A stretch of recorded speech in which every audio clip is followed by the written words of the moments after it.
Time on a wide variety of lifestyle-related diseases and conditions. Dr. John Clark is the author of many medical articles and the book, Blueprint for Health and Healing, Reversing Disease from Its Foundation. His motto is taken from the statement in Ministry of Healing, page 127. The only hope of better things is in the education of the people in right principles. Influenced by generations of medical missionary doctors within his family who worked in various mission fields around the world, Dr. John Clark is determined to help sick people reverse diseases. Currently, he travels locally and internationally with his family to present these health lectures.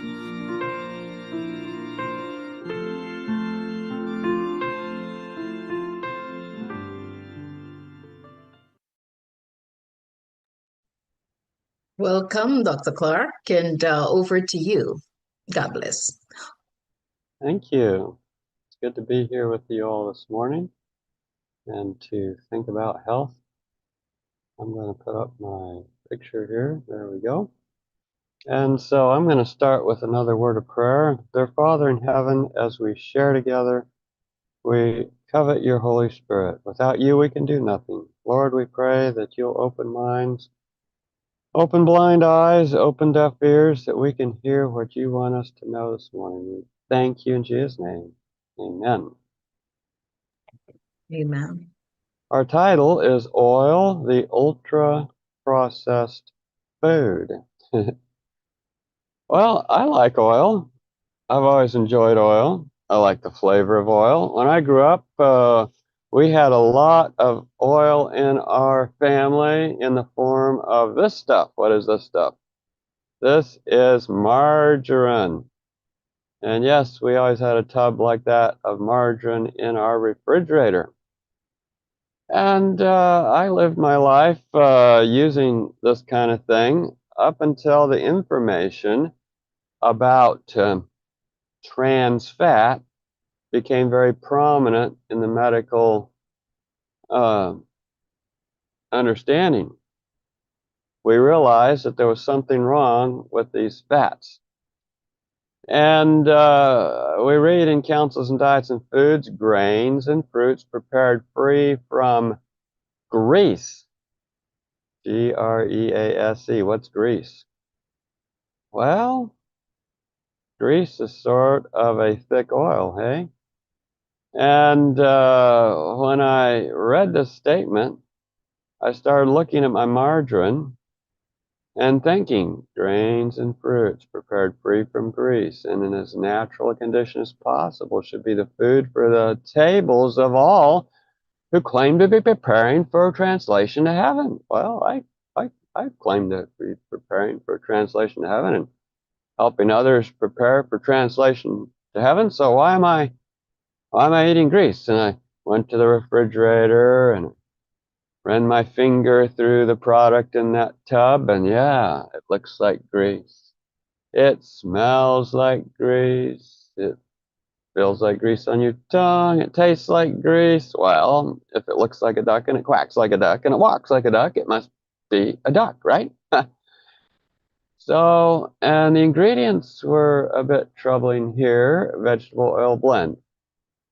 Liquid soybean oil, partially hydrogenated.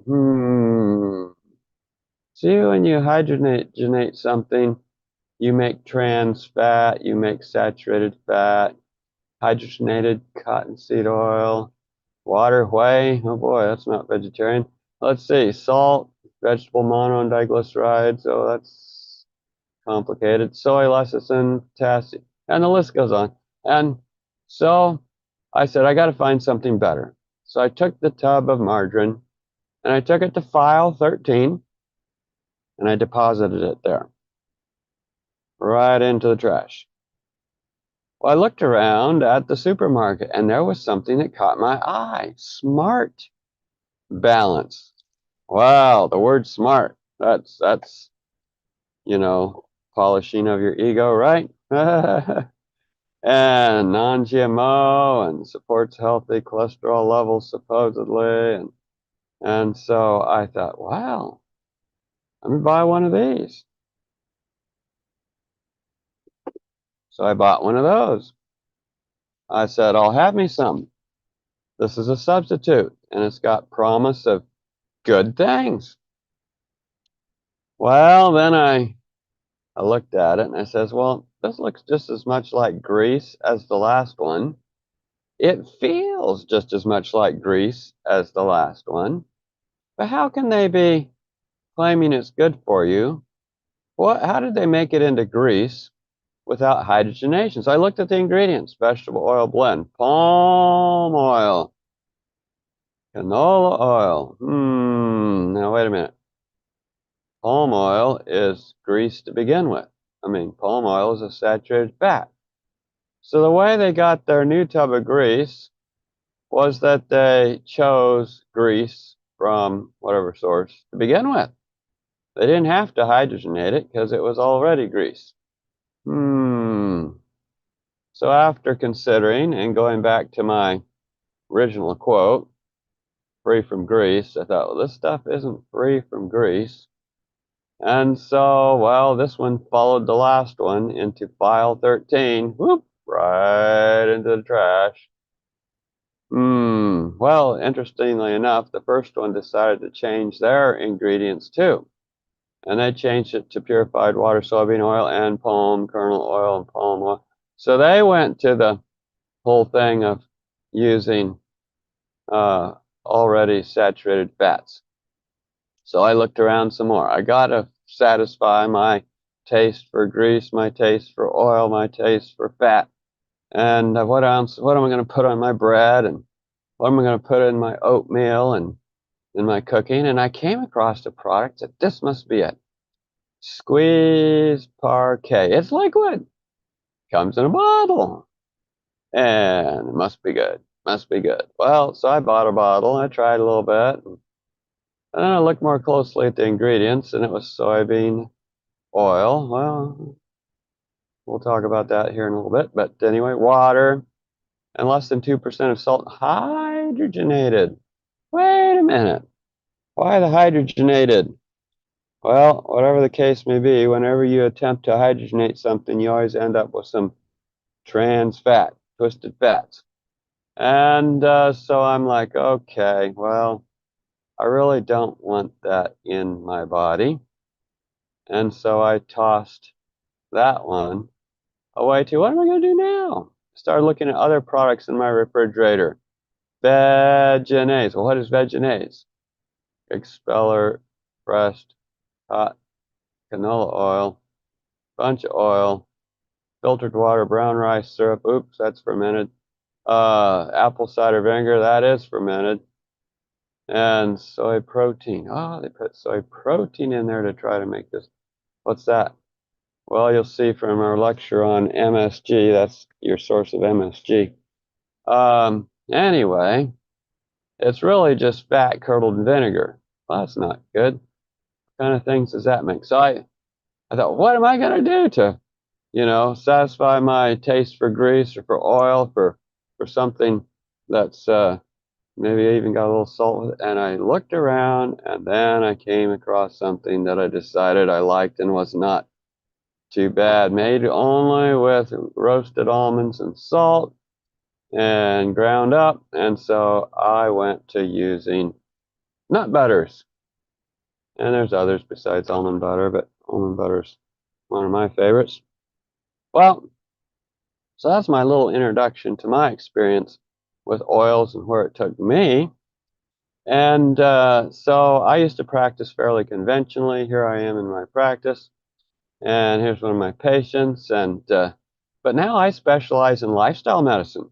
Lifestyle medicine maximizes your health above the probability of disease. And I've been doing this since 2006, full time. Long before that, part time. And been learning a lot as I go. So yeah, about 20 years worth of doing this. And so let's look at what's happened in the oil industry. I showed you a progression of products there, didn't I?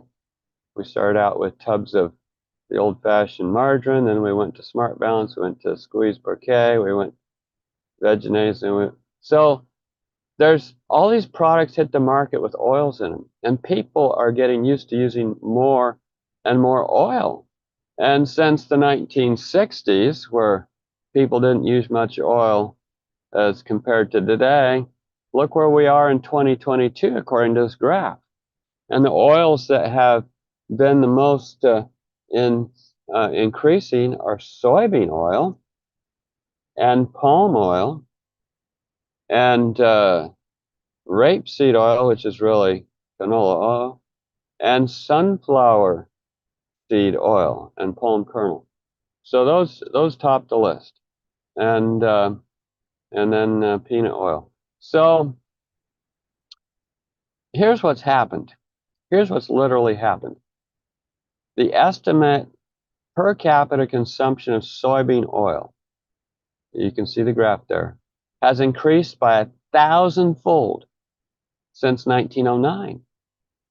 1909. So yeah, in 90 years or 100 years almost, we have that people are using 1,000 times more oil now than they did 100 years ago. 1,000 times more oil. And you think, yeah, but I have to have oil in this and oil in that. And you go to the supermarket and there's whole sections, shelves with all the different oils you can buy. Canola oil and just regular vegetable oil and soybean oil and cottonseed oil and then all the fancy oils of avocado oil and flaxseed and oil. They can make oil out of anything since the industrial age. And they do it regularly. And as long as they can find a market for it. Well, 1,000-fold more. So, and that's per capita. That means some of you are eating a lot of that too. And well, so we have to ask the question: which do I really need? What do I really need? Is it is there essential fats? Yeah, there are essential fats. You need a small amount of linolenic acid, for example. That's an essential fat, and that helps maintain your health. But how much do you need? You need 1,000 times more than the people 100 years ago? Well, it takes 1 to 2% of total dietary calories to provide a sufficient amount of linolenic acid. So, for the average adult, a minimum adequate intake of linolenic acid would be 3 to 6 grams per day. Well, how would I get 3 to 6 grams per day? Well, you see I have a picture here of some bread with avocado. For every one avocado, there's about 4.6 grams of linolenic acid. So if you just ate, an avocado a day, you'd have more than enough. And no, you don't need bottles of oil and tubs of grease and so I mean other things. If you sunflower seeds, if you ate 9.7 grams, you'd have enough for the day. Pecans, Brazil nuts, 6.4 grams. And so you don't have to eat a lot of stuff to get the fats that you really need. So you're not going to go deficient on linolenic acid. I guess that's the bottom line. So you don't have to scrap for some, leftover oil to make sure. It's just not necessary. So let's talk about cooking oils. When you eat cooking oils, like things are fried in or what you put on your salad or what's in your bread, these cooking oils tend to lower the oxygen levels in your bloodstream.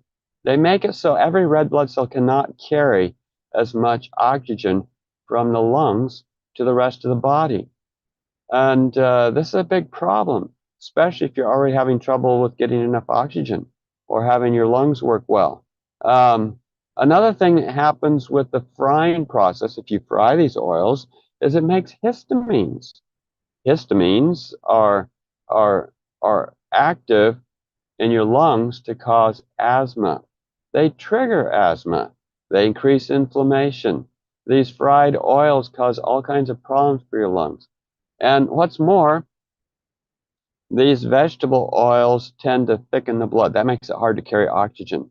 When you thicken your blood, you make it so it promotes clotting, clumping, thickening. We have what we call the Rouleau effect.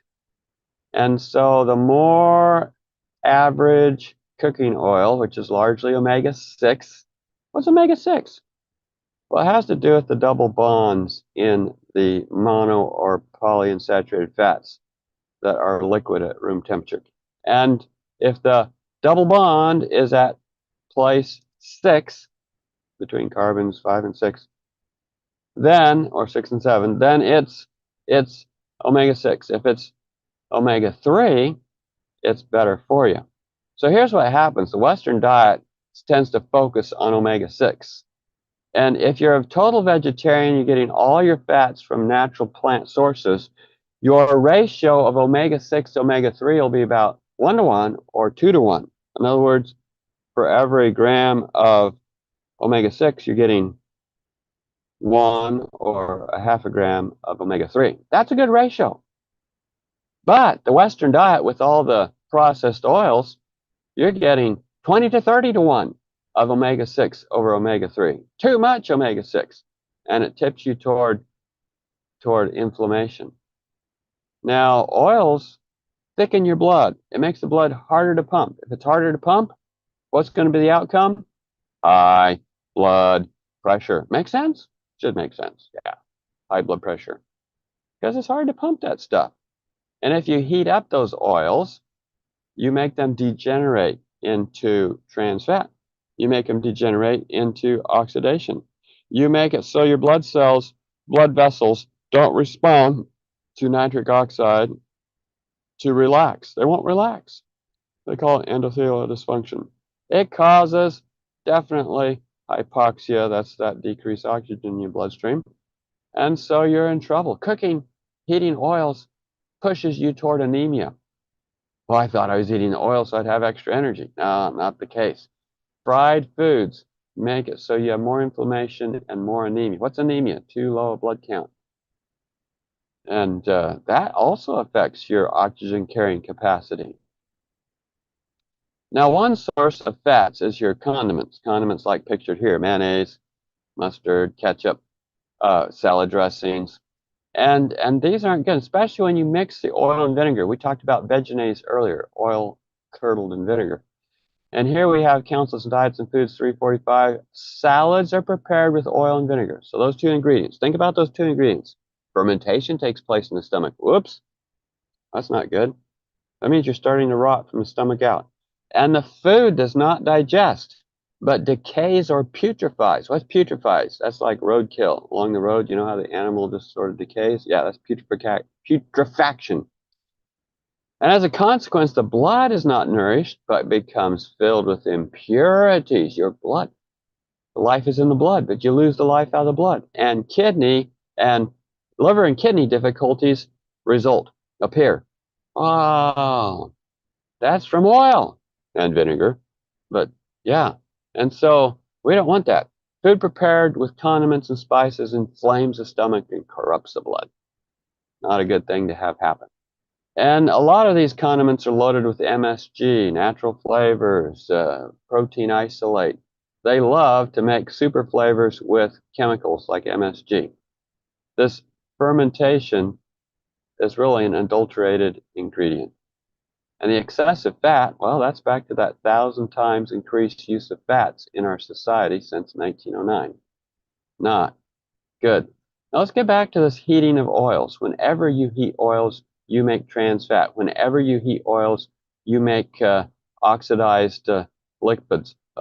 It's free radicals. It's bad things that when they get in your bloodstream, they cause brain dysfunction, including cognitive disability. Your memory doesn't work as well. You lose motor coordination. You have increased anxiety. Thank you to the oils that you fried with. Fried food is not very good for you. And especially when you fry omega-3 or omega-6s. And when the ratio of omega-6 to omega-3 goes up, then you have more and more trouble thinking. But if you can eat all your oils naturally, like what we have pictured here, what I have pictured here, a walnut. You eat your walnuts naturally, then you're getting a good ratio of omega-6 to omega-3, and you don't have the brain deterioration. These higher levels of omega-6 cause depression and psychosis. No, I'm not kidding. Psychosis. What's psychosis? Like schizophrenia, like bipolar, like multiple personality disorder. That's right. The studies show what they did is they took and they checked people's blood cells, their red blood cells. They analyzed them for what oils they had in their blood. Yeah, by looking at the red blood cells.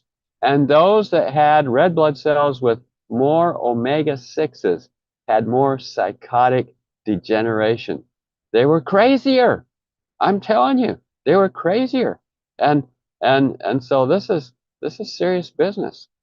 Yeah, we had a friend who was really the lay pastor of the church. He started getting more and more hard to get along with. He decided his wife was hard to get along with. He decided the old lady had to go. She was too much trouble. And he proceeded to see a lawyer and start planning to divorce her. I mean, this was totally out of character. The man was a wonderful man of God with a wonderful knowledge of the Bible and spirit of prophecy. But now he's going to divorce his wife. And we started looking into his diet and lifestyle, and he was getting too much oil. The oil was causing diabetes. And between the diabetes, the high blood sugars, and the high oils in his blood, he was going psychotic. So we took him off all oils. He had him come live with us for some time. And we straightened up his diet, got him exercising, got him over his diabetes naturally, no more diabetes. His personality straightened out. He became happier. He decided his wife wasn't so bad after all, and he decided to keep her. Amazing. Well, all because oil makes you go crazy. I'm just telling you. It's in the studies. It's in the experience. It's now the fry smell. Talking about Suriname. I know Suriname isn't Burma, but Burma, you remember Eric B. Hare and the fry smell. And if people over there smelled the fry smell, they went running away scared. Well, might they run away scared? Because the fry smell, it increases your risk of lung cancer when you smell things frying. It increases your risk of high inflammation in your blood. I mean, this is a problem. You don't want to be smelling those things frying. Oh, but I love the smell. Well, I love something else too. Because when you fry things, you create toxic chemicals. I mean, any kind of oil, you put it in the fryer, you create acrylamide.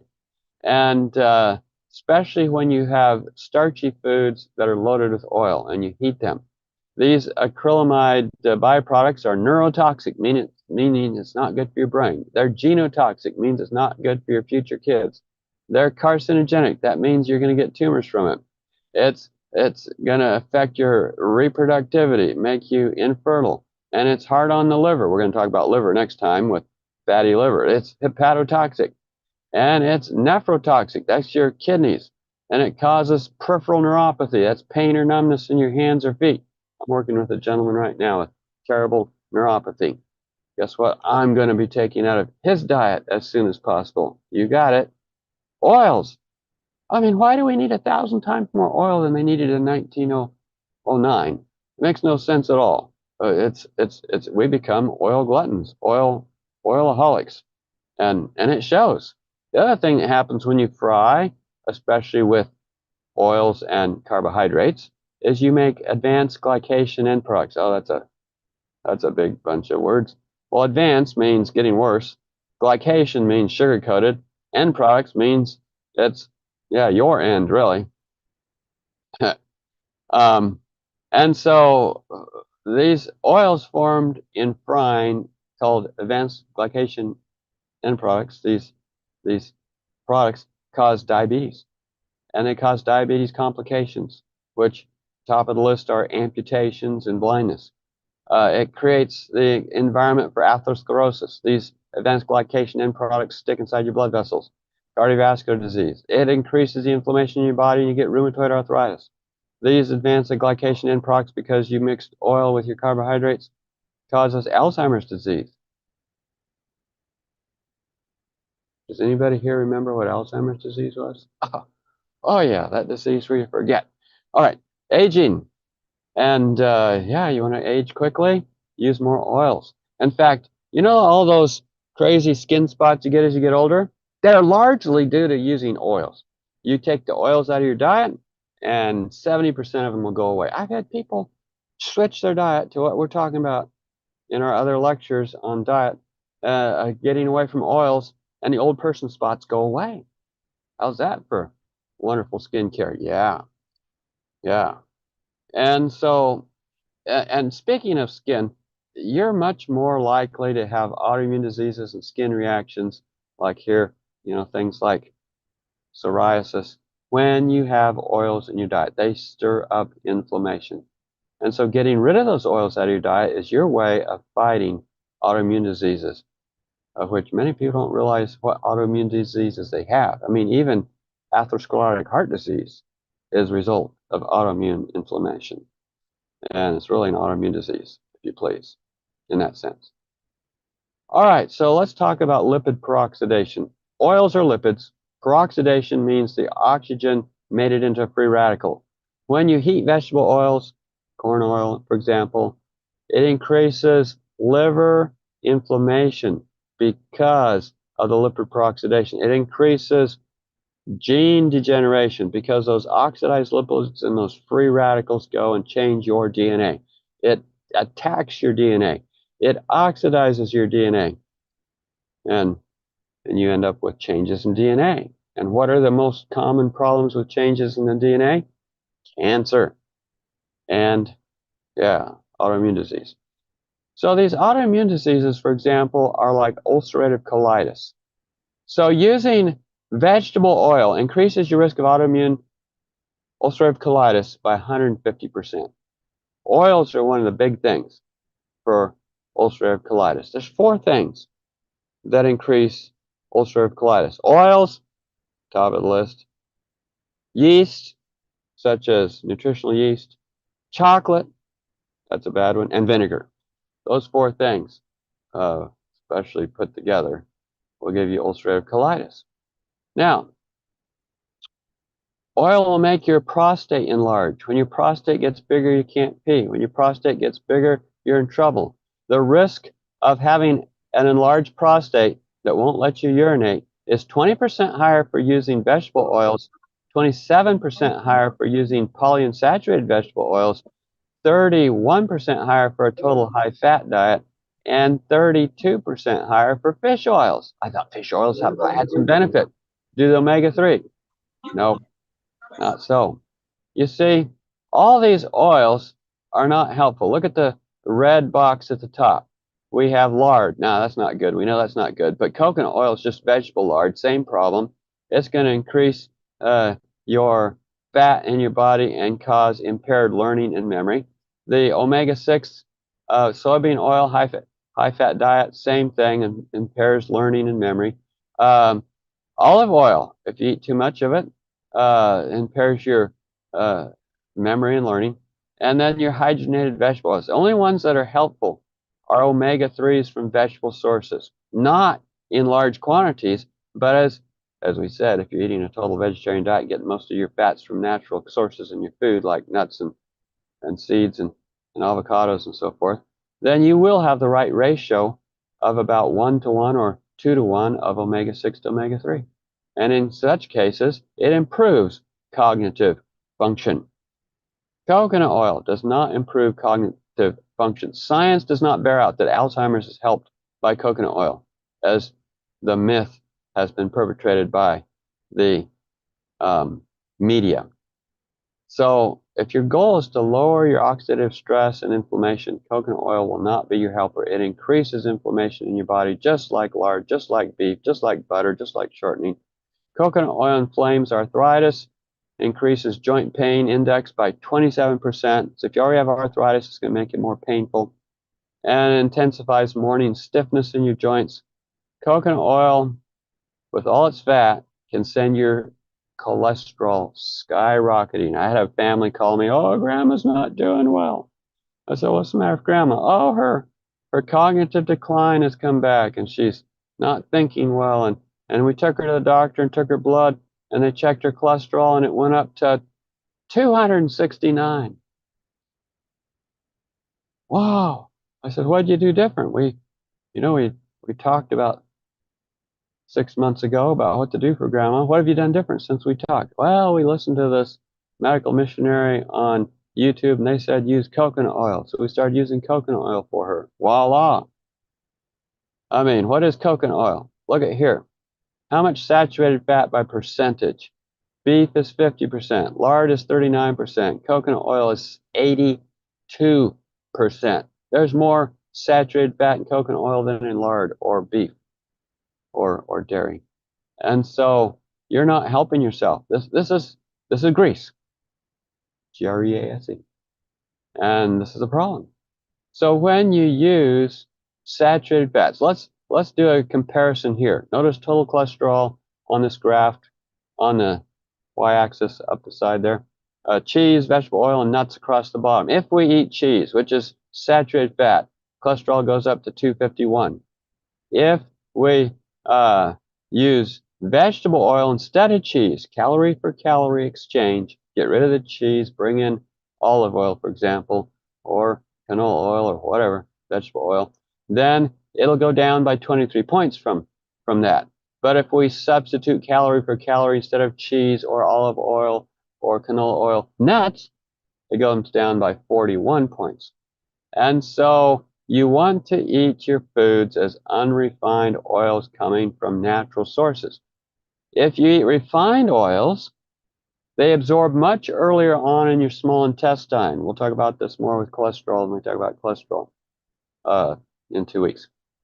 But when you eat the refined oils, they're already separated from fiber, already separated from good phytonutrients, and they absorb very quickly, and they absorb with a lot of cholesterol esters.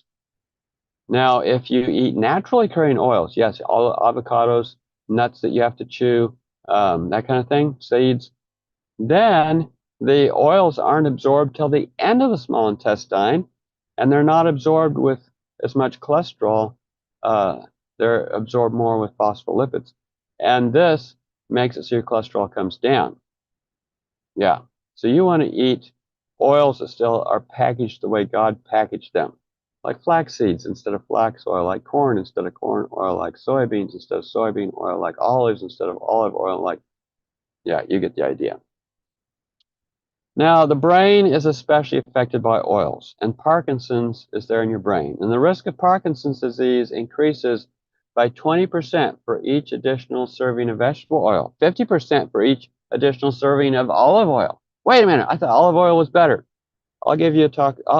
At the end of this, toward the end of the talk, we're talking about olive oil because everybody wants olive oil because, wow, the priests put olive oil on their offerings. Well, yes, they did, but not 1,000 times more than in 1906, 1909. I mean, the amount of oil that the priests used was minuscule compared to the amount of olive oil that we tend to use today. And there's a lot more olive oil sold than produced. And then if you use mayonnaise, where you mix oil and vinegar, then your risk of Parkinson's goes up by 125%. What's Parkinson's? That's where you shuffle your feet, you have a face that looks like you're unhappy all the time, and you can't get going, and you can't think, you get depressed, and yeah, we have a whole talk on Parkinson's. Now, the omega-6s don't help your risk of gallstones. They increase your risk of gallstones, especially when mixed with sugar, like donuts here, by 7-fold. 7 times higher risk of gallstones. You wonder why you have gallstones? There you go. Now, when you fry things, you make trans fat. So people's trans fat usually comes from things like cakes, cookies, crackers, pies, bread, because they put fat in there and they heat it up. Animal products, because they usually heat it up. The fats. Margarine, 17. Fried potatoes, potato chips, corn chips, popcorn, household shortening, others. That's where they're getting their trans fat. And these trans fats create all kinds of diseases. And your trans fat increases diabetes, heart disease, cancer, high blood pressure. One of the other things that's created when you heat oils is hydroxynonenal. It is another toxic product that is created when you deep fry something, especially when you're using canola oil or soybean oil or sunflower oil, and it makes it so you have more Alzheimer's and other lifestyle diseases.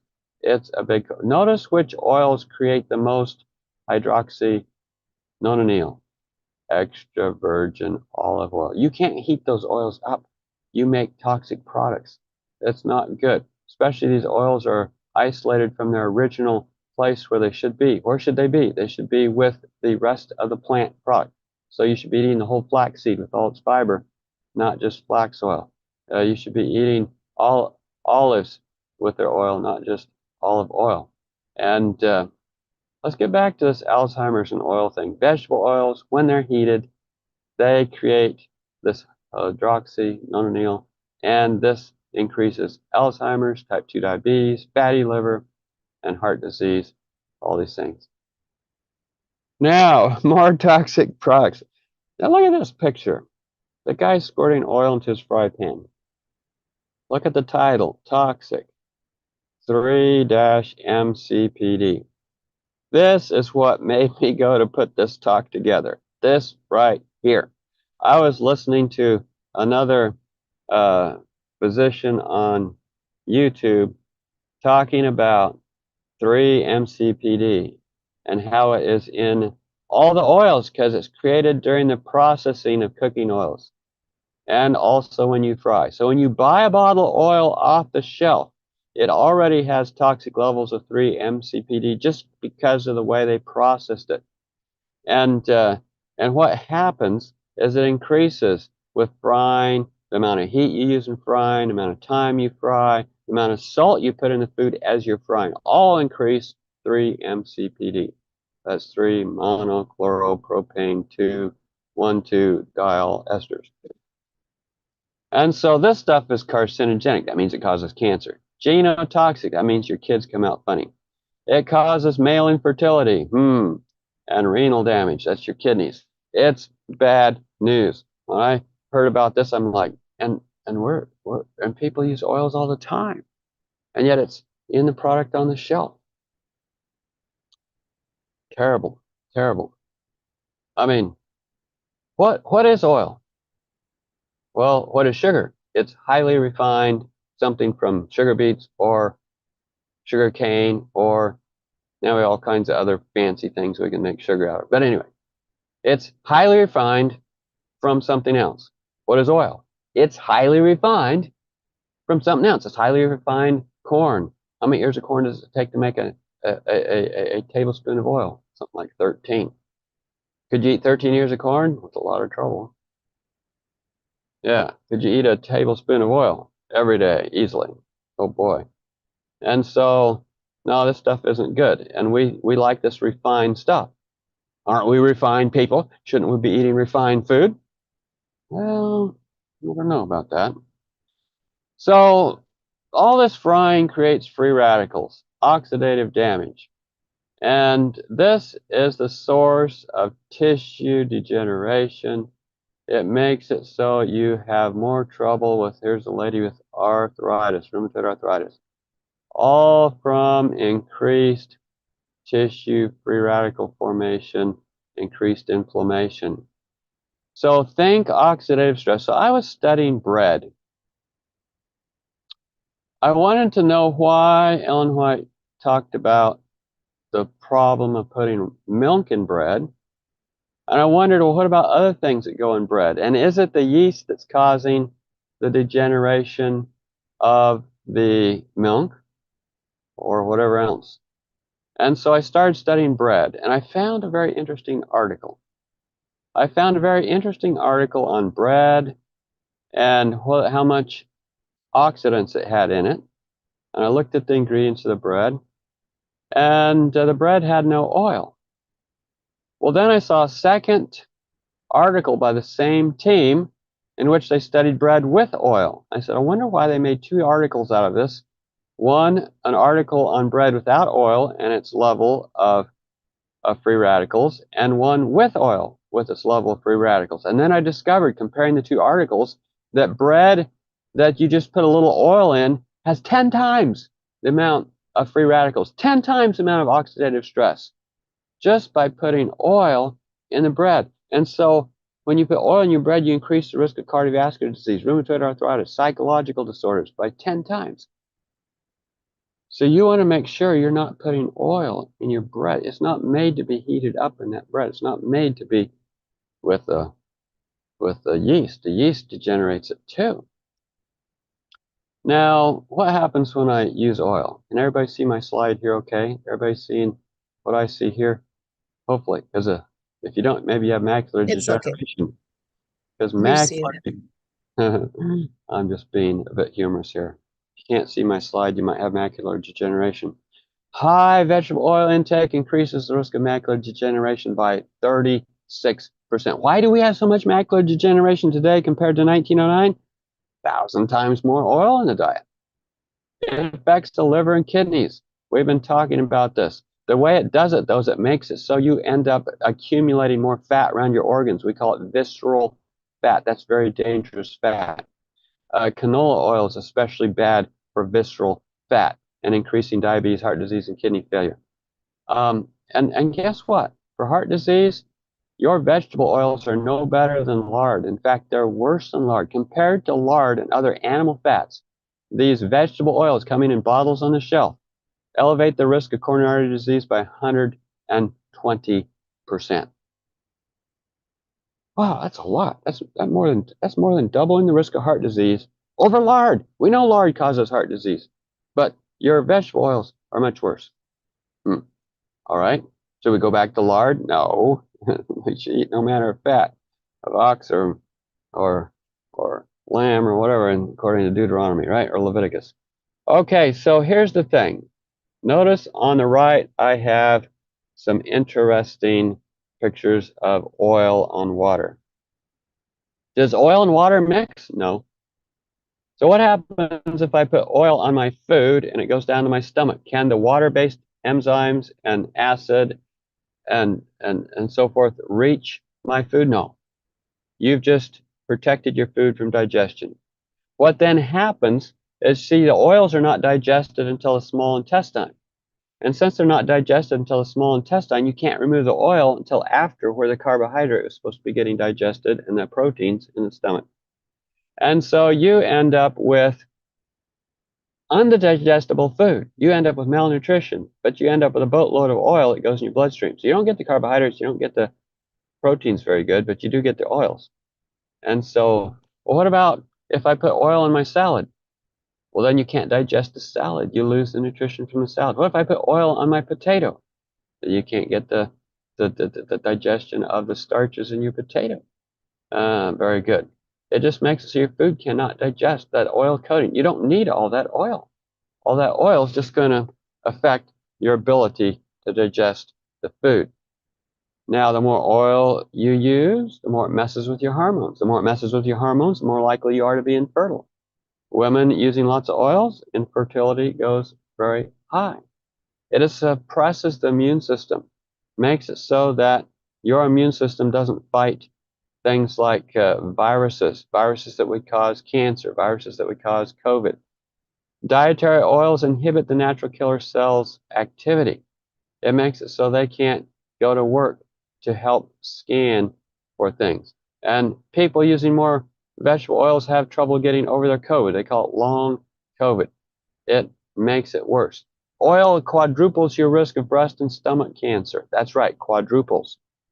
And I just looked up a new article from 25 on this yesterday. Not yesterday, Friday. And it's a big deal. It also increases the risk of colon cancer, pancreatic cancer, rectal cancer. So why are we using these oils? Well, it tastes good. Corn oil is especially bad for or affecting people so that their hormones go crazy. What happens when their hormones go crazy? Premature sexual maturation. What's that mean? That means girls, instead of getting their periods at 14, they're getting them at 9. And they have much increased risk of long-term breast cancer risk. This is all due to corn oil and using lots of it. Now, what happens to your appetite when you use oils? Oh, we eat more. The taste of fat increases the amount of food eaten. That's why the Greasy Spoon restaurant is still in business. That's why they put all that fat That's why French fries still sell. And then when you mix sugar with it, it weakens your food satisfaction signals. You eat more. You can't stop eating. It activates your hunger signals. You know how it is at the end of the meal, you're a little bit full, but you thought, oh, I got to have some of that cheesecake. Fat and sugar. What happens? You can eat several pieces of that cheesecake and forget that you had a full stomach because you just reactivated hunger signals. And you think that fat goes out of your body? No, you wear it. It creates obesity. And very interesting, I came across some weight loss programs. One of their key features was absolutely not a drop of processed oil.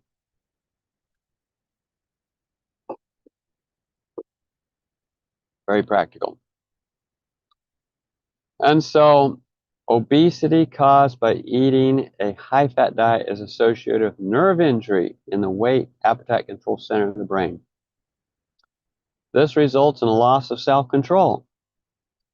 So it's chemicals doing it to you for the amount of calories you eat. And you eat more calories, and calories are what you wear, and calories are what make fat. It's what fills the fat cells. Now, what about low carb? People think they should eat low carb, but most of those low carb things are high total fat. And those low carb diets are associated with increased fatty liver disease, which we'll talk about next time. And when you're eating those high fat diets that are low carb, you end up becoming deficient in complex carbohydrates and dietary fiber. You're in trouble. All right, diabetes. The more you eat vegetable oil, the higher your hemoglobin A1C goes, which is a marker for diabetes. Your thyroid, the more oils you eat, the more your thyroid decreases. Now let's talk about things that show up in the oil that shouldn't be there. One of the big challenges with these things they make oil out of, corn, canola, and so forth, is that oftentimes, and peanuts, they often get contaminated with mold. Mold has mycotoxins such as aflatoxin. When you get aflatoxins in the peanuts and you make oil out of it, those aflatoxins will be concentrated in the oil. And these oils then, which have aflatoxins from being made from not good materials to start with, end up increasing your risk of autoimmune disease. And they mess with your hormones more. Aflatoxins cause all kinds of hormone disruption, increased risk of, for example, cervical cancer, and also inflammation. So, how will you know if your oil is made from good product or not? You don't know. You're taking a chance. I mean, the laboratory can test it for you, but that would be a big expense, and you don't have laboratories that do that just everywhere. Another thing is that most of those seed oils, they extract with a solvent such as hexane, which is about like gasoline, in order to get the last drop of oil out of the corn or out of the sunflower seeds or out of whatever. And it's classified as a processing agent, so it doesn't appear on the label, but there's traces of it still in your product. And since it's still in your product, you're going to be eating it. And hexane is neurotoxic to humans. I mean, it's a solvent, and you don't need to be dissolved. You need to be free from these kind of things. The other thing that goes on that doesn't appear on the label is nanotechnology. They want those oils to stay good forever. And so they start doing fancy things to achieve that. One of the fancy things they do to achieve that is they stick cerium oxide, a rare earth element, in your vegetable oil. And this preserves it, but these rare earth oxides are very cytotoxic to you and cause things like lung injury. So if you're having lung problems, it might be the cerium oxide that doesn't appear on the label in many vegetable oils. Another thing they do with vegetable oils when they put them into product is they will brominate them, such as when they put them in citrus drinks. Especially carbonated citrus drinks, Sprite, Orange Crush, different things like that, and 7-Up, whatever. and probably Mountain Dew, who knows. Anyway, these brominated oils cause thyroid disorders and hypothyroidism because the bromide is exchanged from iodine. Your body incorporates bromide instead of iodine. Now, new oil in old bottles. Notice the plastic bottles. Yeah, what's plastic? Well, plastic is made out of oil. So what happens when I put oil in a plastic bottle? Well, plastic degenerates into the oil. What happens when the plastic and plasticizers, what's a plasticizer? BMP, that kind of thing. Those plasticizers get in the oil. And these plasticizers and the plastics get in the oil, and it causes an increased risk of cancer, carcinogenic. It causes problems with your brain, neurotoxic. It causes endocrine disruption. It messes with your hormones. And so you end up with more problems. Well, shouldn't I be eating plastic? Shake your head like this. No, we shouldn't be eating plastic. Should I be eating oil in their natural state? Only as it comes packaged the way God packaged it. I mean, I'm just learning from, like I said, I embarked on this after learning about 3-MCPD and its terrible effects on people. And it's in the product. Now, there's other contaminants in there. I mean, common vegetable oils have high levels of lead, arsenic, cadmium, iron, zinc. Where it comes from, I don't know. I guess it's probably from the original plants that are grown out there in bad soils or in the processing. These carcinogenic, heavy metals are affecting adults and children, and especially children. Then there's genetically modified things. So genetically modified corn makes corn oil. But they can tell by testing the corn oil whether it came from GMO or not. It actually makes a difference in the corn oil.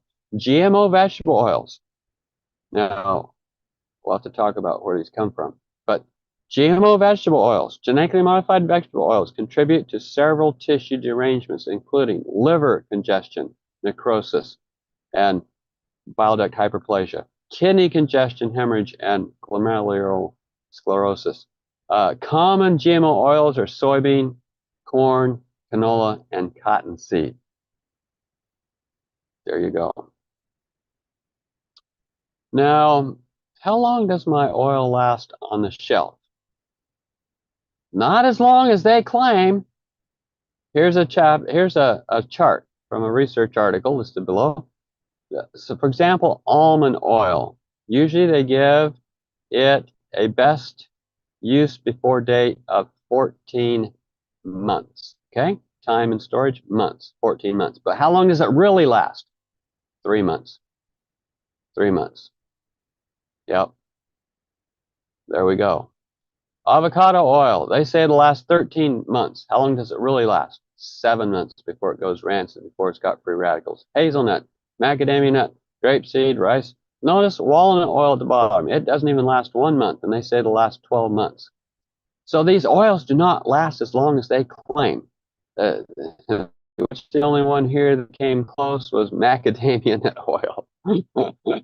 That would be expensive. And I'm not suggesting that you go look for exotic oils. Macadamia oil is the most stable of all these here. Now, how long does oil stay in your body? This is scary.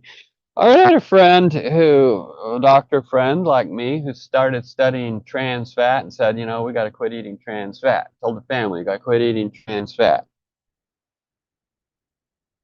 But he told mom, just as she came home, his wife, just as she came home from the supermarket with a box of their favorite crackers. And he says, we got to quit using trans fat. We can't eat any more trans fat. And they looked at their box of crackers and they thought, okay, we have a choice. We bought this box of crackers. And we have a choice of either eating it, because it's the last box. Maybe we can have a celebration with our last box of crackers. They're awfully good. Or we can throw them in the wastebasket. or taking them back to the store, whatever. And they contemplated, last box, back to the store. Okay, well, it's the trans fat we're trying to avoid. Okay, what's going to happen here? If I take the box of crackers and I throw it in the bin or take it back to the store, in one day, the trans fat's gone. What about if I eat it? How long will the trans fat be in my body? How long would it be in the body? Well, yeah, it'll be there. Its half-life is 600 days. The fatty acid content in the body is a reflection of the fat eaten over the last 2 to 3 years. We take the red blood cells and we check their fat content, and we can see what you've been eating. In other words, if he ate that last box of crackers, it would be in his body for over 2 years. Guess where that box of crackers went? They didn't eat it. They got rid of it. So much easier just to throw it out than to have it in your body for 2. That means it's going to be 2 years for you to cleanse your body too. Maybe 3 years. Something in the Minor Prophets about 3 years, and yeah. Look that one up. Okay. Now, do you know God talks about fat? Yeah. Speak unto the children of Israel, saying, ye shall eat no manner of fat. Then he lists a few different kinds of fats. But I'm just going to park it there. How if we just stop there? Yeah, maybe we shouldn't be eating any kind of fats. At least fats that, yeah, come in bottles for sure. Well, you talked about grease. What would a general understanding of grease be in Ellen White's day? Well, let's ask John Harvey Kellogg. 1906, Good Health, his magazine he published out of Battle Creek. What did he say? John Harvey Kellogg, when asked, are nut oils, cottonseed oil, and similar preparation of vegetable oils wholesome? Answered no. The chief objection to the use of oils, lard, tallow, butter, and other forms of grease is that they present the fat in an artificial concentrated form in which it does not harmonize with the other elements of food while undergoing digestion in the stomach. So what did he classify as grease? Nut oils, cottonseed oil, butter, and oil, lard and tallow. And so he classified bottled oils as grease, which Ellen White said, you should eat no manner of grease. Don't mix grease with your food. But what about olive oil? Can't we use some olive oil? We want olive oil. Can't the olive oil be good? Well, olive oil has better antioxidants than other oils for sure. Here we have olive oil coming out of a centrifuge, freshly processed. Wait a minute. What is that? Wait a minute. That looks like green. Yeah, olive oil contains tocopherols and other antioxidant compounds that help make the cholesterol more resistant to oxidation. It's got some good things in it. But Ellen White says the oil as eaten in the olive. When's the last time you saw olive oil that looked like what's coming out of this machine, freshly squeezed, not processed? Yeah. The oil as eaten in the olive sounds like I eat the olive. But even if I didn't eat the olive, the oil is found in the olive is coming out of this machine as a green, thick substance, not as clear olive oil that we see in the stores. Right, probably has a very, very strong taste. This would be what they'd be using in the wilderness in the lampstand in the sanctuary. This would be what if they put oil in their sacrifices, would look like this. I mean, and what does Ellen White say to use the oil for? You can use it as a laxative, right? It is preferable to animal fat or fat. It serves as a laxative.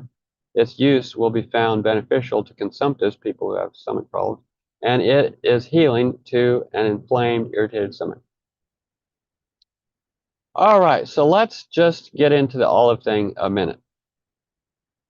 Conspiracy of non-pure olive oil, and other oils for that matter. Notice this article. Why do we see articles like this that keep coming out? The olive oil scam. If 80% is fake. Why do you keep buying it? Here's a whole book over here on the left-hand side by Tom Mueller, in which he says extra virginity, the sublime and scandalous world of olive oil. So when they say extra virgin, that is a legal term under which they hide all kinds of garbage. They can give these things these fancy names, make it a legal term, and then change its meaning.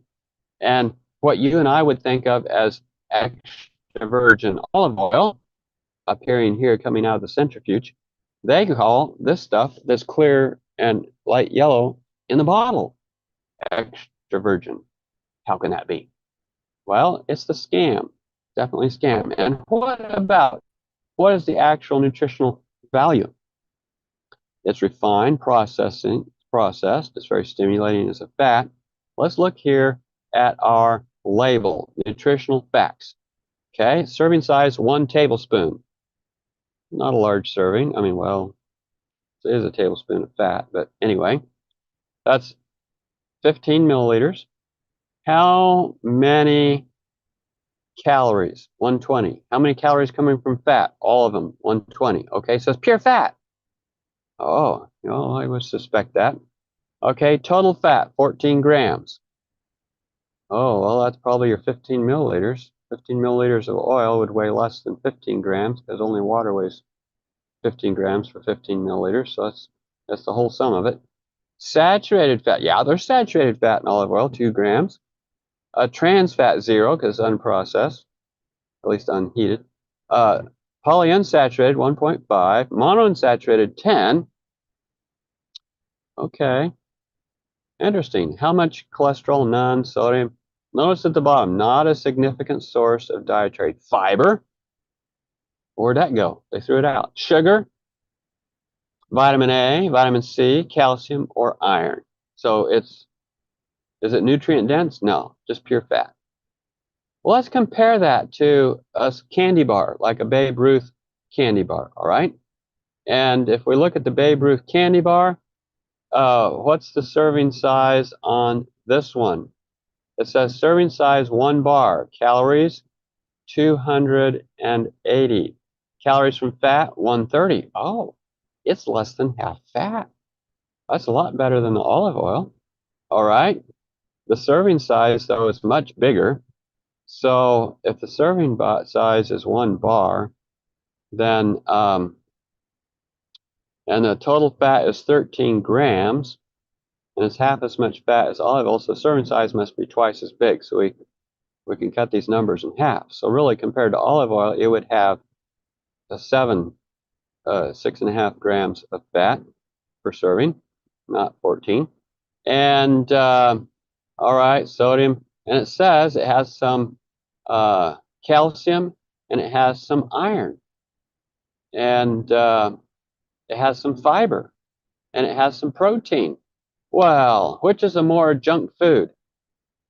The fat of olive oil or the Baby Ruth chocolate bar? Well, it looks like the chocolate bar will give you more nutrition. Well, anyway, in other words, olive oil is just as much a junk food as some of these other things. Excuse me, sorry.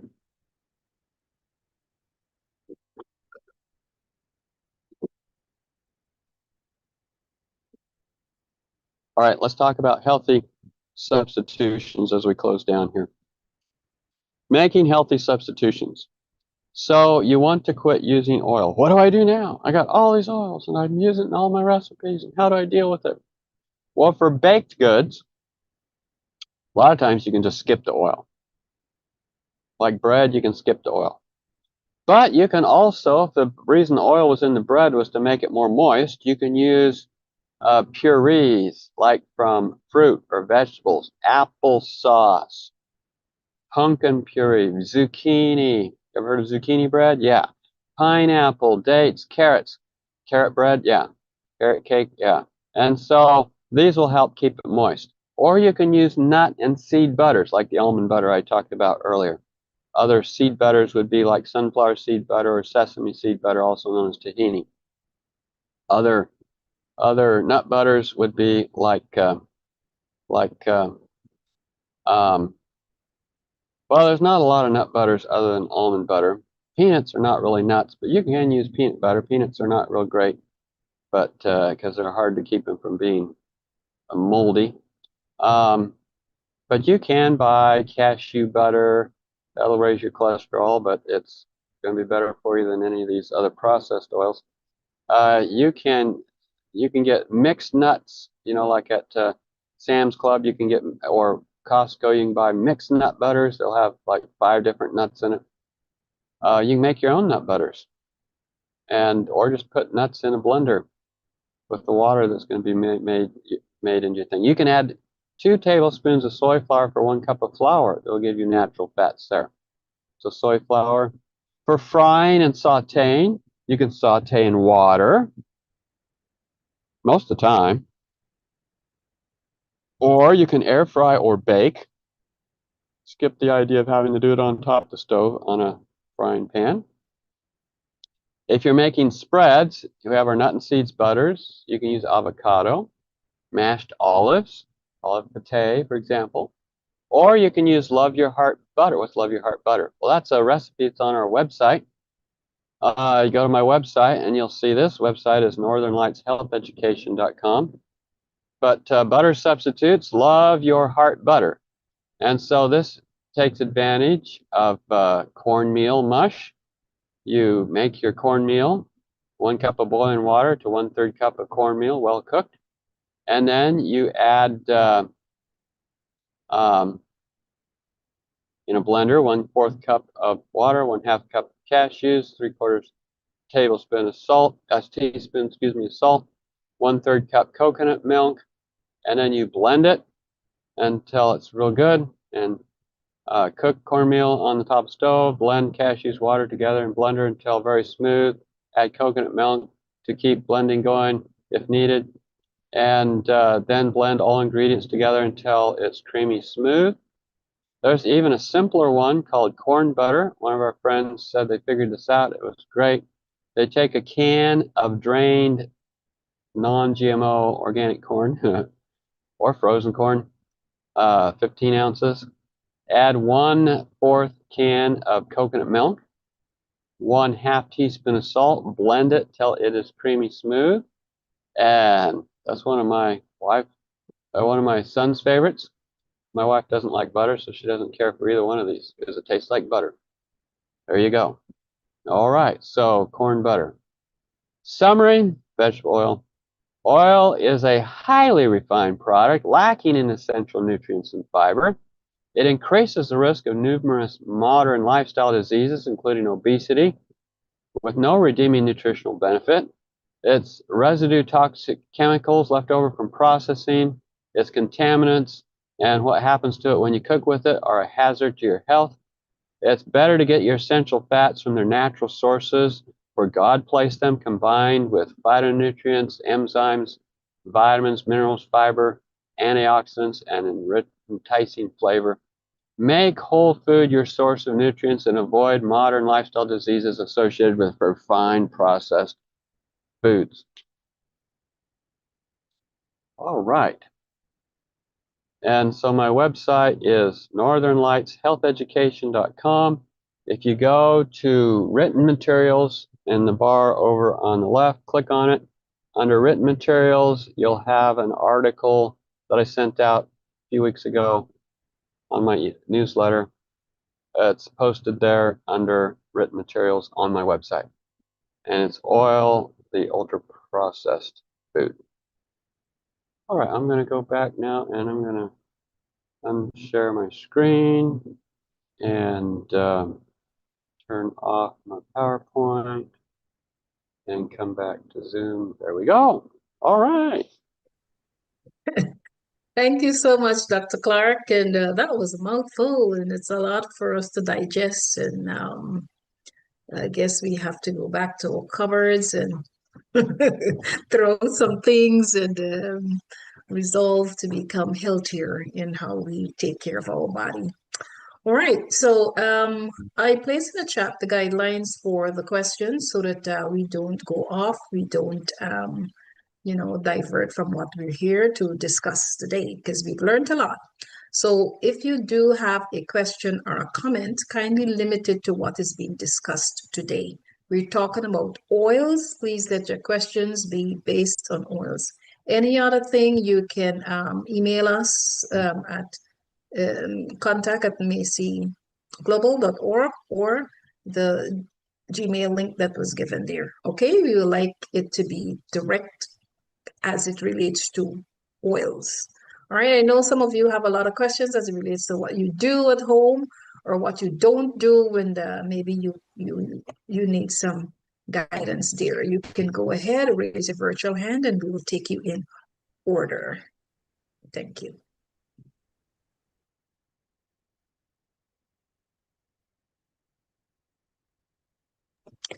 Okay, Arlene, go ahead, open your mic, and you can ask your questions. Thank you. Good morning. I thank God for this opportunity to hear and listen and to absorb. I know we're talking about processed oils, and so my question, it's not the regular topic that says just stay away from oils, but my question has to do with, you remember Elijah when he visited the woman and she had oil and he said, bottle it and sell it. So how do we, I'm trying to find the word, pick it out of my head. How do we look at that and in terms of what's happening today? I found something on the internet how to make homemade coconut oil. So I can forward it, and basically, if after the answer, then if you want me to, I will. Thank you. All right, what about the biblical cases where they used oil? Priests put oil in some of their sacrifices, their grain, their meal sacrifices, or meal, whatever. And Elijah and Elijah had oil and meal for the widow of Zarephath. The cruse of oil did not fail, and the barrel of meal never failed. And you have the widow who filled many oil bottles. So again, looking at our picture of our olive oil coming out of the centrifuge, that would be what they would have had back then. It wouldn't be the highly processed oils we have today. The other thing is if you compare making flatbreads to making yeast rise breads, then Ellen White said that you can't put milk, for example, in yeast raised breads, but you can put milk in flatbreads, and that it's no problem, and that you can eat them fresh out of the oven. That was why I was actually studying oils and looking at that bread article originally. And so I would assume by the same token that putting something oily in your bread that's flat bread would not have near the antioxidant level as what the yeast does to the oils in the bread. The other thing about it is that she said that the bread would not last as well if you put milk in it. And this would probably also be true of putting oil in the bread. As far as coconut oil goes, making it at home makes no difference. It's still going to be your high saturated fat. And it's, for me, if I eat coconut oil, if I get into coconut oil accidentally, I don't eat it on purpose, it makes my brain feel very foggy for a day or two. Maybe it's just me, but anyway. But I've made coconut oil from scratch before. It takes a lot of coconuts, a lot of grinding of the meat out, and in the end, you end up with something that doesn't tend to turn white into a white block at room temperature like the stuff you buy in the store. But anyway, I don't know if that answers your question, but that's my take on it. So what do we use olive oil for? We only use it to keep things from sticking to pans or waffle irons or cooking utensils. We don't tend to put it in the food as an ingredient.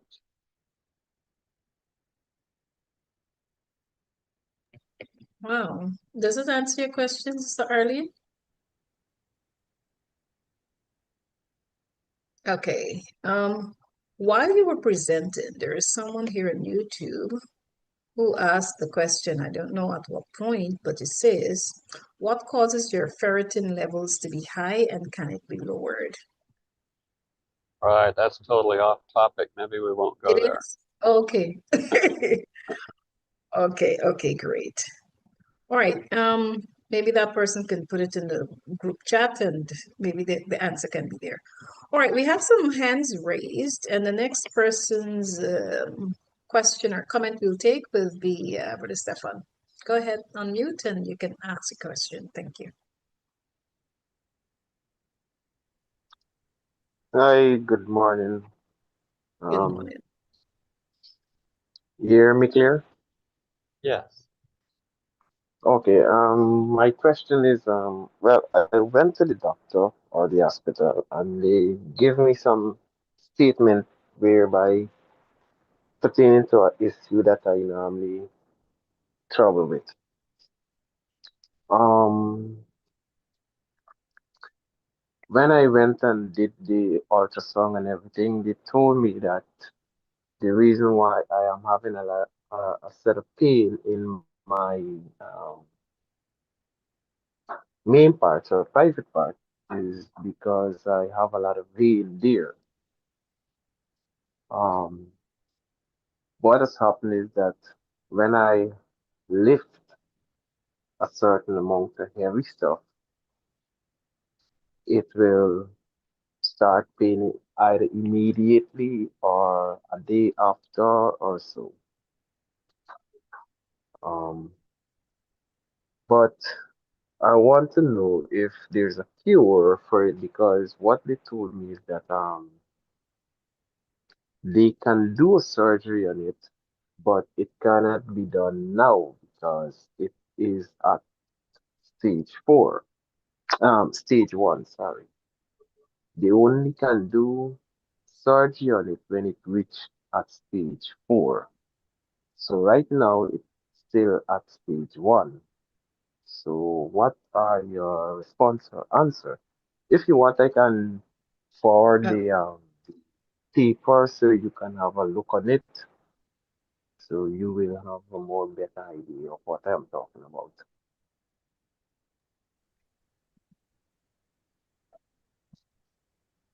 all right. What we're trying to cover today is oils and their effects, and so we're trying to stick with that topic today. It'd be quite involved to cover what you're talking about, and it wouldn't be on topic. So if you want to um, discuss that topic, that would have to be another session. Sometime we'll cover BPH maybe on here. Okay. Uh, Thank you. But that had nothing to do with oil. His diet, nothing would have contributed to. Yes. The one thing that we covered in this talk that would apply would be the oils increase benign prostatic hypertrophy and inflammation, and those would all contribute to the problem for sure. Oil is especially a culprit for prostate cancer and prostate enlargement, and so getting off all oils would definitely be key to overcoming this kind of problem. The other thing we would do in addition to getting off all oils is doing hot and cold sitz baths. Hot and cold sitz baths are where you take two big containers of water, one that's very hot, one that's very cold, and you sit in the hot one for 3 minutes and the cold for 1 minute. Hot one for 3 minutes and cold for 1 minute, back and forth 5 times and end with cold, and then go lay down for 20 minutes. And this helps get rid of pain, helps the body to start processing the excess oils out of your system, Mhm. helps to make the prostate more accessible for white cells to clean up inflammation. Oh, that's good information for men. Anything for women? Right. Well, for your prostates. No, you don't have a prostate. Okay. All right. Thank you very much, Brother Stefan. And we will move on to Sister Marjorie. Go ahead. unmute and ask your questions. Thank you. Yeah, good morning.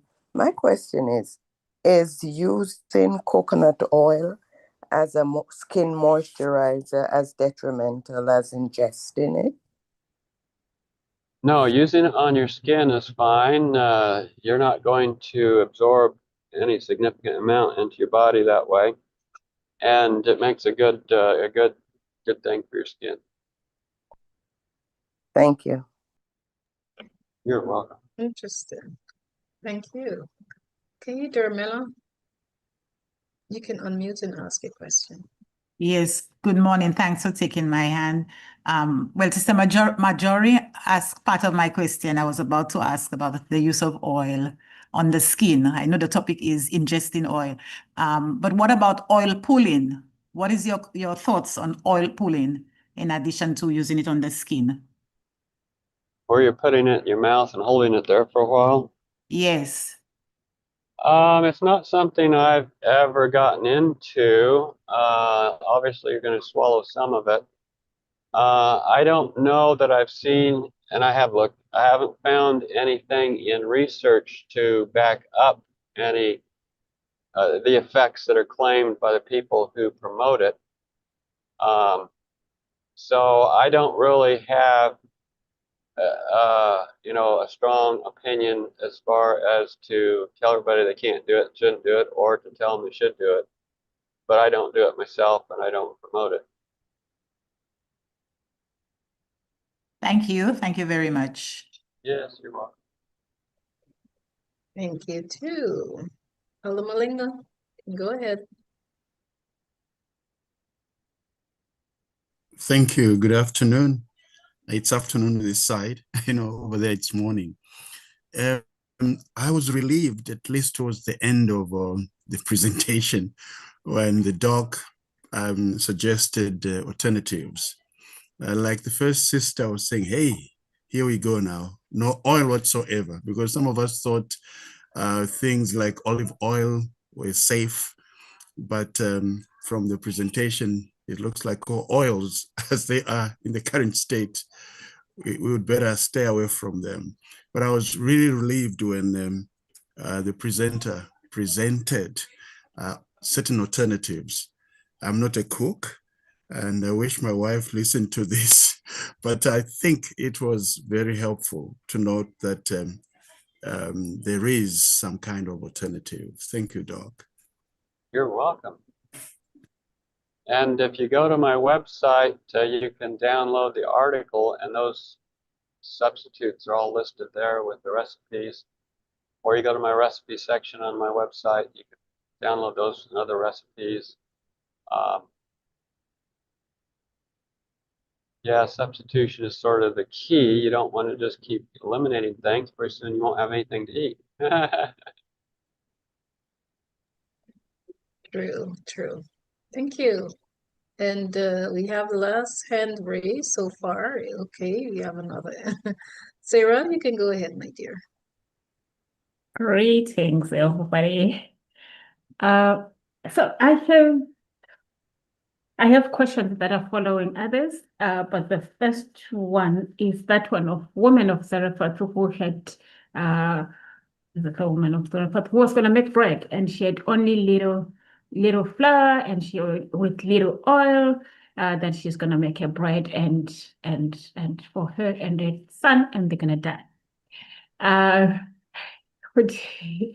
So now they used oil at that time, and with that, and also following from other presenters that spoke over the oils in the past that I've listened to, is that those oils were permitted in the Bible for a reason. Because I guess like some of our bodies really naturally just need oil, otherwise you crack. Secondly, the woman that was told to make oils, and she had so many bottles, and what were they going to use this oil for? Those are questions that I do have around that.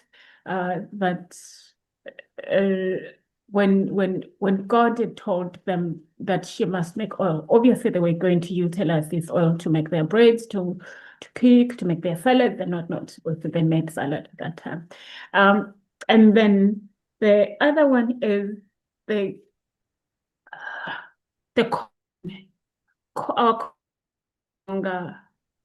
there's lots of GMO in it, and I saw in the last slide, I think, where you spoke about how we should use this corn. Is it cornstarch or I can't remember. I'm multitasking as we speak, but it involves corn, and in that, what I know is what we've been eating as corn is lots of GMO.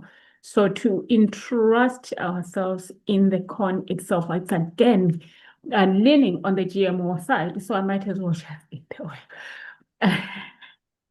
And then Oh, let's just stick with one at a time. I won't remember your long list. Let's just start with the olive oil. yes. So when Elijah went to the widow of Zarephath, I'm sure the entire ingredients of the bread were not listed there. They did have oil and they did have flour, but they probably had water too. Otherwise, they would have corn chips or tortilla chips, something. And so we don't know how much oil they put in there. The second thing is he didn't buy it from the store loaded with 3 MCPD from the processing. It would have been the stuff like was coming out of that centrifuge I showed a picture of that was green and thick and full of antioxidants. And then when they made their bread, they probably were making flat bread instead of raised bread. I don't know for sure, but they didn't mention anything else. So flatbreads, as I mentioned earlier, are much more stable, less likely to cause degeneration of whatever ingredients are in there compared to yeast-raised breads and worse yet, sourdough breads. So the oils there would have been in a lot more scarcity compared to today. Yes, the woman was given the ability to make lots of oil and put it in containers, but if you imagine that compared to how much oil we can use today, like 1,000 times more than 1909, 1,000 times more oil used in our society, we become oilaholics. And so we have to find some way to justify the use of all this oil. But you can imagine in the wilderness when they're having their sacrifices and they're putting oil in the lamp in the lampstand for 40 years, there wasn't probably a lot of olive trees out in that desert to make oil out of. It's probably a very scarce commodity, especially when you have 2 million people and you think, well, can I have 2 million bottles of oil out here? There's not 2 million, that'd be a whole train load of or more of oil. And so I'm talking here, first of all, quantity. The ability we have to have unlimited quantities of oil today is phenomenal, and people are taking advantage of it and using it. And that's what's led to our increase in cancer, our increase in heart disease, diabetes, and high blood pressure, and all these diseases that modern people suffer with are because these. It doesn't mean you can't put a drop of oil in something sometime, but where are you going to find olive oil? That's why I put the scandal things in there. If you look on YouTube under olive oil scandals, you have whole documentaries on places around the world where they supposedly have olive oil, and it's not a lot of olive oil. There's a lot of canola oil sold as olive oil, a lot of corn oil sold as olive oil, and legally they can put in a drop or two of olive oil and call the whole thing cold pressed, cold processed extra virgin olive oil. What you really got was run-of-the-mill oil that might not even be fresh. So if you're making your own oil, like the lady going to make her own coconut oil, at least you know how old it is, how it was processed, and it didn't go through super processing that created 3-MCPD or hexanonol or advanced glycation end products or lipid peroxidation or all these kind of things. So the answer is know the source of your oil. Know we're told we're supposed to. If anybody's going to eat chicken eggs, they should know where the chickens came from, what the chickens are eating. How about the same thing about oil? What was this oil made out of? Was it made out of rotten? A lot of these companies could care less if their product's rotten before they before they bring it to market. I remember talking to a truck driver. He says, I went to the orchard and I bought or was told to haul a whole truckload of apples in big orchard apple collecting bins to the apple juice mill. Well, all the bins were rotten apples. He said, well, these are all rotten. He says, oh, they'll process the rotten out of them. So they took all these rotten apples and they made fresh apple juice out of them. They processed out the whatever rotten stuff, supposedly. And who would have ever known that their nice fresh apple juice didn't come from rotten apples and had been processed, filtered, nanotechnology used on it, blah, blah, blah, to get a product that would go to market as fresh apple juice when it came from rotten apples. Same is true. You don't know. You have no idea where your oils came from, what processing they went through. But if you have your own olive orchard and your own centrifuge for separating it and you're not over processing it, then you got at least you're coming close probably to what Elijah had or what was coming out of what Elisha had the widow do.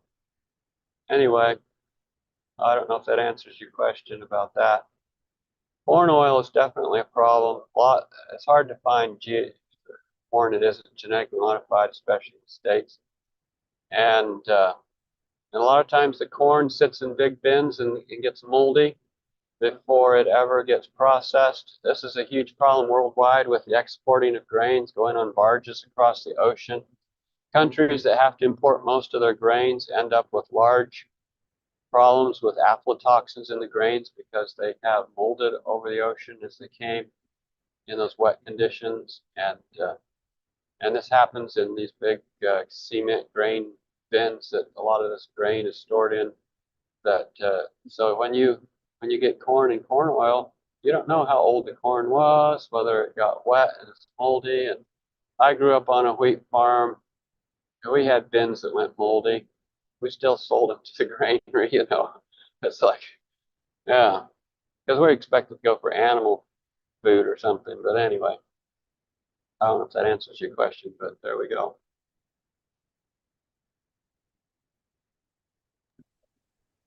Interesting.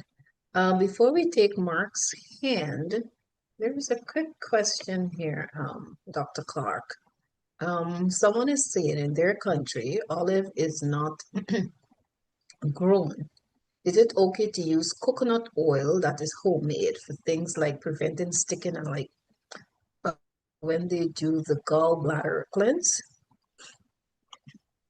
I don't use it at all because it's a saturated fat. If you look at my website, I have an article on coconut oil. One of my medical missionaries that I've interacted a lot with was at one of our Adventist, or at least our self-supporting Adventist sanitariums. And this famous lady who goes around speaking on health topics came to their institution and spoke all week and talked about how wonderful coconut oil was, used it all the time. She couldn't remember where she'd been or where she was going and had to be directed around the campus all the time. She was losing her brain. And so I'm not real fond of coconut oil, and I don't recommend it for replacing it. I would not.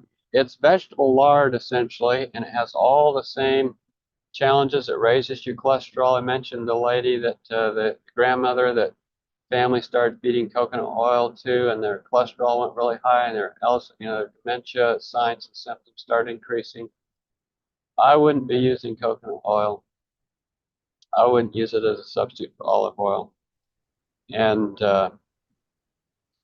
yeah, sure. Another thing you can do as far as substituting for baking, instead of having to use oil on your pans, is you can use parchment paper or baking paper. We do that a lot. So I make cornbread, and I think I have the recipe on my website.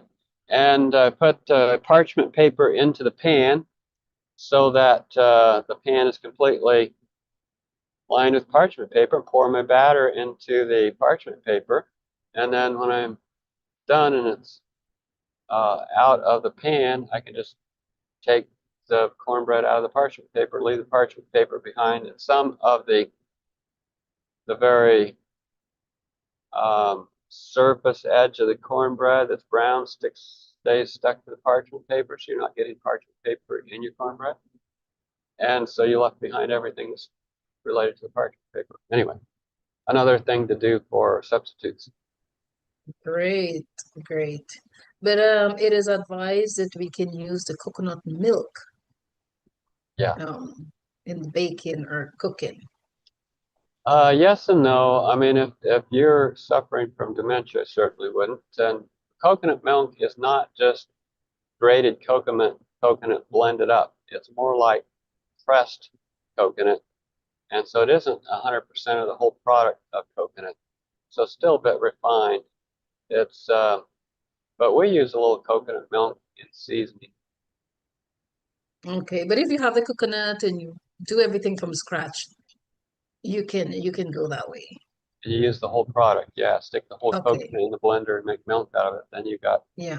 you're much closer to something good. When you can use the whole product, then you're on top of it. If you're using processed stuff, you have to ask yourself, why did we throw away something? Yes. Thank you. Mark, your turn to ask your question or give your comments. Thanks. Hello, everybody. Hi. I learned a lot of stuff here today, and I must be honest, I'm actually shocked because like, what are we gonna eat? Like you said early on, what are you gonna end up eating? Because oil has oil is a part of our lives. We grew up with oil in all shapes and forms, right? So I got a number of questions, and just bear with me. I want to give you one that I really need your help on. Just before I go, there is what is this oil that we put on our skin also? Castor oil.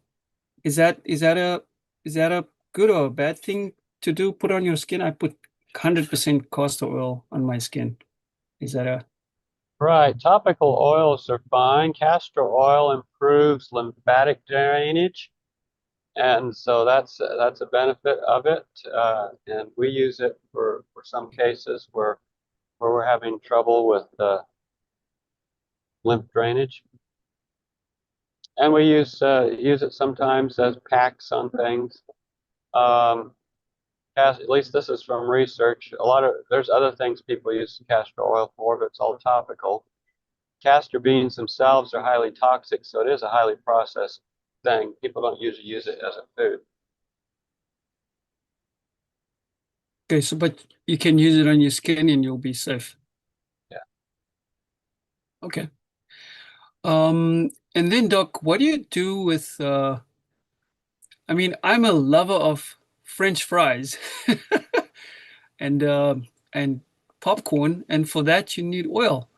And I've gone the route of putting coconut oil, using coconut oil as a substitute, as opposed to the seed oils, which I've come to understand are really, really bad and dangerous stuff. But not knowing that the same thing applies to the coconut oil and to olive oil today, that is like really shocking me. So what do you do? Do you have to literally change your whole attitude to wanting to eat those type of foods because of the problem with the oil? Or can you still find another way to have that and have it in a healthy, wholesome way? It's hard to find anything in the fat arena that you can heat up and it still be safe. So what we do for French fries is we make up a interesting mixture of seasonings and sprinkle those all over them and then stick them in the oven and bake them, and depend on the seasonings to carry a flavor rather than on them being oily. Now, that said, so my slide there on oil, making it so your appetite is back, is definitely true. And that's why the Greasy Spoon restaurant is still in business. a number of years ago, the Surgeon General of the United States approached the fast food restaurant industry and said, you know, you guys are contributing to heart disease in America. Can I ask you to lower the amount of fat in your recipes? 2 years later, he came back and looked at their recipes, and the fat had gone up, not down. And it's because it's consumer driven, and they're not out to make you healthy. They're out to make you poor because they want your money. And so fat has turned out to be a wonderful thing to sell foods. All the restaurants load with fat. All the products that are processed on the shelf that come in boxes are loaded with fat and sugar. And all they're trying to do is sell a product. They're not trying to make you healthy. So we have to ask ourselves, what's the best? And so we're told that the diet God gave Adam in a sinless state is the best diet for bringing us back to the sinless state. And so we have to look at why are we eating? This goes back to Proverbs and Ecclesiastes, eat for strength and not for drunkenness. Yes, food should taste good and be palatable, no question about that. But when our whole paradigm is what can I do to satisfy my palate, to give me a wow in every bite, it's going to be hard to also maintain good health, because the devil, we're told, has more and more enticing things as time goes on. And this comes into nanotechnology and super flavors. And people have a harder and harder time saying no to stuff, and yet it's not good for them. It's an interesting paradox. And so we have to decide what's my criteria for choosing a food. And if that criteria is as it tastes good, look good, and feel good, and doesn't necessarily have to be healthy, I'm in trouble. Because that's what keeps fast food restaurants in business and doctors in business. Yeah. Doc, can I one more thing? If we want to stay in touch with you, ask you questions, can we reach you on your website? Oh yeah, my email address is there, and you can email me and ask me questions. Yeah, I've got a thing directly related to what you mentioned about coconut oil early on, which I thought was actually not injurious to our bodies. So now I've got a whole paradigm shift here today. I've got a heart condition that I was diagnosed with a few years ago, so I have to take beta blockers, and I'm trying to get to natural beta blockers. And one of the well, that's another topic, of course, but one of the things that they gave me as medication that I need to take every day is cholesterol lowering medication. But now that you mentioned that coconut oil actually increases your cholesterol levels, that's shocking, because I've actually cut oil out of my diet like 90%. The only oil I would put in my body is coconut oil and this virgin, extra virgin, blah, blah, blah, blah, olive oil, and no other oils. And that I have like once in a blue moon. But what I have more often than not is the coconut oil, in which I put, some potatoes with, your carbohydrates, your bread or your rice in that, your grain, and it's just delicious. So I'm now just wondering, how does that, how does one, sorry, I'm losing my train of thought here. The coconut oil in your diet, is it something that's going to be, is it something that will, the effects of it take time to work out in terms of the negative effect that it has on your cholesterol levels? Am I making sense to you, Doc? Right. So your cholesterol will come down fairly quickly if you get the coconut oil out of your diet. The coconut oil will definitely stay in your fat cells and in your cell wall membranes for a long time, like we said, 600 days. But it will come out of your bloodstream and out of your cholesterol fairly quickly. We're going to talk about cholesterol in a couple of weeks, so we'll cover that in more detail about why you have high cholesterol and what to do to bring it down. But the coconut oil with its saturated fat is definitely a challenge, and taking and concentrating. Somebody's talking here about making coconut oil. So when I made coconut oil, I filled my yard full of coconuts, still in the husk, and then I took the husks off with a pickaxe, and then we chopped the coconuts open with a machete, and then we ground out the coconut meat for a whole yard full of coconuts, and we got the oil out of it, and it was like less than 2 oil. So less than 2 quarts of oil for a whole yard full of coconuts. So that's hugely concentrated. And we weren't made to run on that concentrated of food. You get too concentrated of food, and that's why we have all these lifestyle issues: overweight, high cholesterol, heart disease, like you're talking about. And there are natural herbs for beta blockers, but that's a whole nother topic. Thank you, Doc. I will definitely contact you, and you can educate me on that. Thank you All very right. much. God bless you. God bless you too.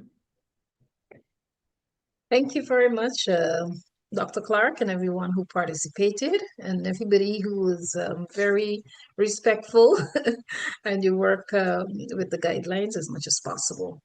Next week, you'll be back, Dr. Clark. Tell us what to expect, please. So one of the places that these oils go in this modern time of eating 1,000 times more oil than back in 1909 is the liver. And liver degeneration, called non-alcoholic fatty liver disease, has taken over the world. And in fact, it's almost catching up with diabetes. And it's like nobody knows they have it, but it's becoming the #1 reason for liver transplants, for liver failure, for other problems related to a non-functioning liver, brain issues. And so we're going to cover fatty liver disease, why it's happening, what are some of the risk factors, things you can do about it, and especially how to avoid it next time on this channel.